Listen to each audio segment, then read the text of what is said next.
If we think about cetaceans, the first images that spring to mind are the ones of fully aquatic animals, like this humpback whale here. So a hydrodynamic body, sometimes a very large size, the forelimb that is transformed into a flipper, no more hind limbs, and then the end of the tail that is bearing a caudal fluke. But the story of cetaceans started with small four-limbed animals. Indeed, whales originated more than 50 million years ago from small hooved mammals the size of a dog.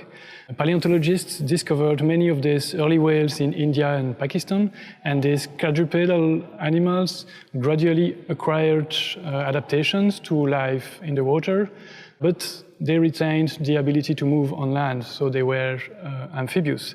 For example, you have here Maiacetus, one of these nicely preserved early amphibious whales. Amphibious whales migrated westward from southern Asia to the northern coast of Africa, and from there they made the travel to North America. Unfortunately, this part of the story is not so well understood, mostly due to the fragmentary fossil records on both coasts of the Atlantic Ocean. So many questions are unanswered. When did these early whales migrate to North America? Which path did they take for that? What were the body adaptations that allowed them to make it to the other side? This is something that is still a mystery, but a new discovery that we recently made may provide some clues. This all started in 2011 when, during a field expedition in the Pisco Basin on the southern coast of Peru, we discovered the skeleton of a new whale.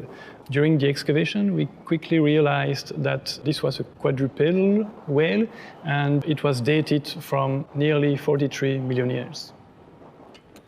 With such geological age, we have an animal that is the oldest for the New World, and this is also the most complete quadrupedal whale skeleton outside India and Pakistan.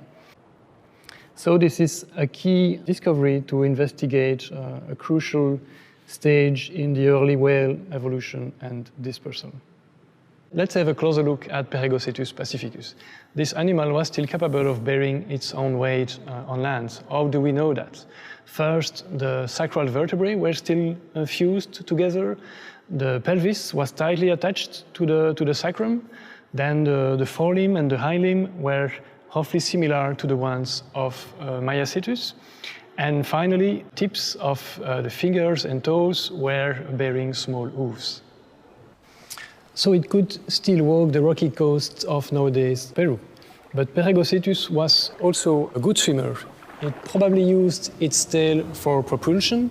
Unfortunately, we didn't find the last tail vertebrae, so we cannot tell if there was a caudal fluke in Peregocetus, but the anatomy of the first tail vertebrae is reminiscent of those of semi-aquatic mammals like beavers and otters. So Peregocetus also had long toes on large feet, and those were most likely webbed.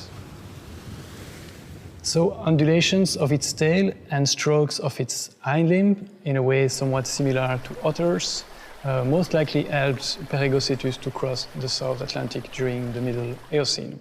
At that time, the distance between Africa and South America was 2 times shorter than nowadays, and a sea surface current was running from Africa to South America. These two features most likely helped Peregocetus ancestors to cross the South Atlantic. And then from South America, later whales migrated to the north and reached North America. Some of the descendants of these quadrupedal whales, the basilosaurids, including Dorudon and Basilosaurus, will later dramatically reduce their hind limbs.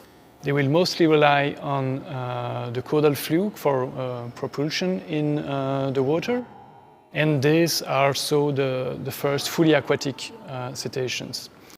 They will give rise to the 2 modern lineages of cetaceans, the baleen whales and their relatives, the Mysticeti, and on the other side, the echolocating tooth whales, the dolphins, porpoises, sperm whales, and beaked whales.